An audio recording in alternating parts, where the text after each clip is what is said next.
Hi everyone. Hi everyone, it's me again. Today we discuss about parts of an airplane and the function of each part. But before we come to the materials, I would say thank you so much for your effort in accomplishing your last task. So I really enjoy your presentation and I really appreciate all your hard work.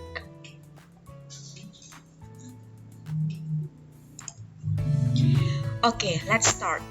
So for your information, the term aircraft and airplane are different. Let's differentiate both of them. So here we have the aircraft. Aircraft is more general term. Then it refers to any heavier than air object that is supported by its own buoyancy. So buoyancy here is gaya apung. And the aircraft is supported by the action of air on its structure. However, for the airplane, it is heavier than aircraft propelled by an engine, and it uses aerodynamic surfaces or wings to generate lift. Or we can say that aircraft is any weight-carrying device that is designed to be supported by the air. Airplanes, helicopters, gliders, and balloons are all types of aircraft. Then airplanes is an engine-driven, fixed-wing, heavier than aircraft that is supported in flight by the aerodynamic lift that is produced when air flows over its wings. Thus, it can be concluded that plane, helicopters, gliders, balloons are included as the aircraft.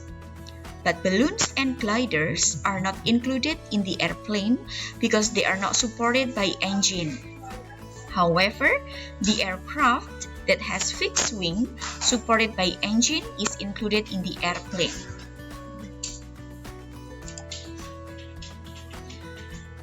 Or it can be highlighted again that every airplane is an aircraft, but not every aircraft is an airplane, such as space shuttle, gliders, helicopters are the aircraft, but let's see one by one again. Does each of them have the criteria for the airplane? Are they supported by the engine? Or do they have the fixed wings? Are the flights supported by the aerodynamic lift? And then why so many types of the aircraft? It is because every modern aircraft is built for a specific purpose, such as different altitudes, different speeds, different weight-carrying capacities, and different performance.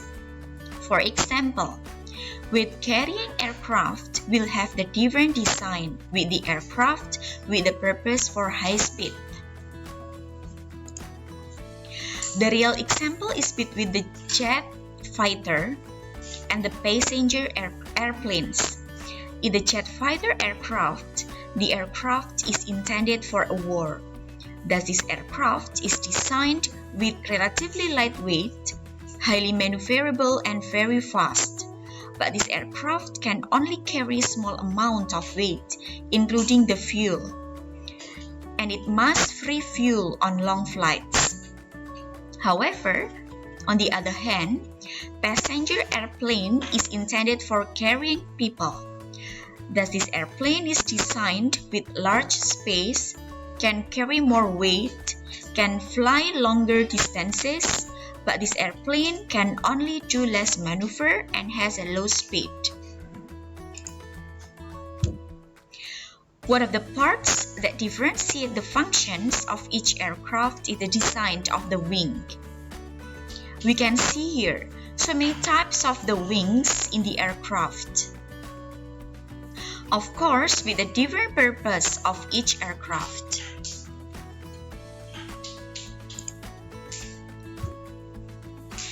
Another thing that differentiates the aircraft is the speed. The speed of sound is dependent on altitude and atmospheric conditions. So the different altitude and atmospheric conditions will influence the speed sound. Mach is the term used to specify how many times the speed of sound an aircraft is traveling. For your information, Mach here is satuan kecepatan yang bisa mengekspresikan atau digunakan untuk mengekspresikan kecepatan suatu pesawat terbang terhadap kecepatan suara. There are so many parts of an airplane. However, we only focus on the 5 basic structural components, which are the fuselage, wings, empennage or the tail structures, the propulsion system, and the undercarriage. In this picture, we can see the basic structural components. So we have the cockpit, we have the tail section here, we have the fuselage, and then we have the propeller or engine, we have the wings, and we also have the landing gear. The first part is the fuselage. The fuselage is the main body structure, and all other components are attached to this fuselage. The content of the fuselage are the cockpit or flight deck, the passenger compartment, and cargo compartment. The fuselage can produce a little lift, but can also produce a lot of drag. The fuselage holds crew, passengers, and cargo. In single-engine aircraft, it will usually contain an engine as well. And also the fuselage serves the position control and stabilization surfaces in specific relationships to lifting surfaces, which is required for aircraft stability and maneuverability. The second part is wings. The wings take an important role in lift producing of the aircraft. The wings also carry the fuel. The wings are designed so that the outer tips of the wings are higher, where the wings are attached to the fuselage, and it is called the dihedral. It helps to keep the aircraft from rolling unexpectedly. The wings generate most of the lift to hold the plane in the air. To generate lift, the airplane must be pushed through the air. The air resists the motion in the form of aerodynamic drag. And for the modern airliners,